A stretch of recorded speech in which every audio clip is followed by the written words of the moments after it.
আসসালামু আলাইকুম, welcome back to my channel. আশা করি আপনারা সকলে ভালো আছেন আল্লাহর রহমতে এবং আপনাদের দোয়ায় আমি আলহামদুলিল্লাহ ভালোই আছি।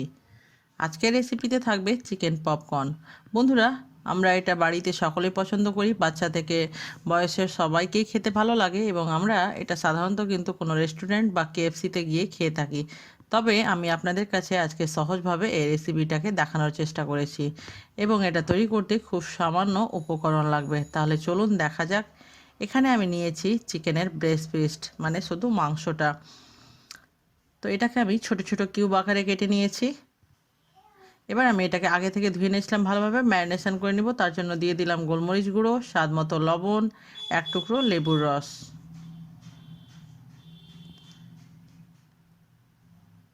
লেবুর রসটাকে দিয়ে তারপরে দিয়ে দিব আদা রসুন বাটা। এবার আমি সমস্ত কিছুকে ভালোভাবে মিশিয়ে নিব। ঢাকা দিয়ে রেখে দিব প্রায় 30 মিনিটের মতো। এবার আমি এর কোটিং তৈরি করে নিব। দিয়ে দিব 2 চামচ মতো ময়দা, তারপরে দিয়ে দিব 1 চামচ কর্নফ্লাওয়ার,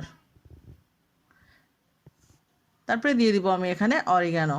বন্ধুরা, আপনাদের কাছে যদি না থাকে অরিগানো তাহলে স্কিপ করবেন, তবে দিলে কিন্তু এই টেস্টটা বেশ ভালো আসবে।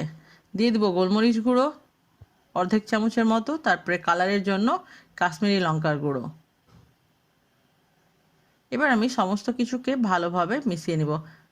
আপনাদের কাছে যদি অরিগানো না থাকে তাহলে মিক্স হার্বস থাকলেও এটা দিতে পারেন, টেস্টটা বেশ ভালো আসবে। সমস্ত কিছুকে মাখানো হয়ে গেছে ভালোভাবে, এটাকে আমি সাইডে রেখে দিব। এবার আমি আধ ঘন্টা পরে ফিরে এলাম। চিকেনটা আমার ভালোভাবে ম্যারিনেশন হয়ে গেছে। এবার আমি নিয়েছি এখানে প্রায় 1 কাপ পরিমাণ মতো লিকুইড দুধ আর কোটিংয়ের যে ময়দাটা আমি তৈরি করেছিলাম বা মিশ্রণটা। এবার আমি এক একটা করে চিকেনের পিস নিয়ে নিব।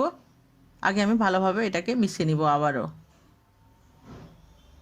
এবার আমি ময়দার কোটিংটার উপরে দিয়ে দিব, মিশ্রণটার উপরে দিয়ে ভালোভাবে এটাকে আমি কোট করে নিব। আমি এটার দ্বিতীয়বার বা দুবারা কোটিং করব। এভাবে আমি প্রথমে কিন্তু উঠিয়ে নিব একটা প্লেটের উপরে। দেখতে পাচ্ছেন সম্পূর্ণটাই উঠানো হয়ে গেছে। এবার যে আমার অবশিষ্ট মিশ্রণটা ছিল, মানে চিকেনের যে গ্রেভিটা, তার মধ্যে আমি লিকুইড দুধটা মিশিয়ে দিব। এবার আমি চিকেনটার দ্বিতীয়বার কোটিং করে নিব। এবার সমস্ত চিকেনটাকে আমি এক একটা করে পিস দিয়ে দিব সেই দুধের মধ্যে বা লিকুইড দুধের মধ্যে, আবার আমি ময়দার কোটিংয়ের উপরে দিয়ে দিব। এভাবে করলে কিন্তু চিকেনটা উপর থেকে বেশ ক্রিস্পি হবে এবং ভিতর থেকে জুসি হবে। বন্ধুরা, এই রেসিপিটা তৈরি করতে খুব বেশি টাইম লাগে না এবং খেতেও কিন্তু রেস্টুরেন্ট স্টাইলের হবে। এভাবে আমি ভালোভাবে হাত দিয়ে নেড়ে নেড়ে কোটিং করে নিব এবং এক্সেস ময়দাটাকে আমি এভাবে ঝেড়ে নিব। দেখতে পাচ্ছেন কত সুন্দর হয়েছে। কোনো কাঁচা ভাব রাখলে কিন্তু হবে না, ভালোভাবে এটা কোটিং করে নিতে হবে। আমি এটাকে উঠিয়ে রেখে দিব প্লেটে বা সাইডে আমি রেখে দিব। বন্ধুরা, আমার যে পরিমাণ চিকেন ছিল ওই পরিমাণ অনুযায়ী আমি সব মিশ্রণটা এবং দুধটা নিয়েছি। আপনারা আপনাদের পরিমাণ অনুযায়ী কম বা বেশি করবেন। হয়ে গেছে দ্বিতীয়বার কোটিং। এবার আমি এক্সেস ময়দাটাকে ঝেড়ে নেওয়ার জন্য একটা ছালনিতে দিয়ে দিব এবং ছালনিটাকে আমি একটু ঝাঁকিয়ে নিব, বা উপরে নিচে করলে দেখবেন এক্সেস ময়দাটা এর কিন্তু নিচে পড়ে যাবে। এভাবে আপনারাও করে নেবেন। তারপরে আমি চুলোয় কড়াই চাপিয়ে দিয়েছি। কড়াইয়ে দিয়ে দিব পরিমাণ মতো সাদা তেল। তেলটা কিন্তু মিডিয়াম হট হতে হবে, সম্পূর্ণ ভালোভাবে বা বেশি হট হলে হবে না, তাহলে উপর থেকে কিন্তু পুড়ে যাবে। এবার আমি এক একটা করে পিসকে দিয়ে দিব চিকেনের। বন্ধুরা, আমার এই রেসিপি আপনারা একবার ট্রাই করবেন, তবে বুঝতে পারবেন যে কত সহজ এবং কত টেস্টি। আমার চ্যানেলে যদি নতুন থাকবেন তো চ্যানেলটাকে সাবস্ক্রাইব করবেন আর পাশে থাকা বেল আইকনটি প্রেস করে অল নোটিফিকেশানটা অন করবেন।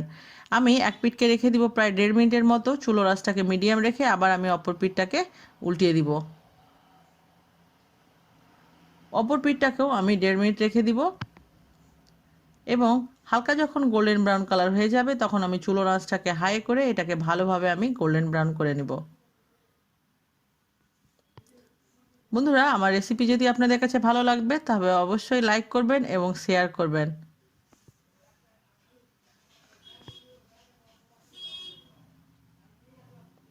এভাবে ভালোভাবে হালকা হাতে নাড়তে হবে।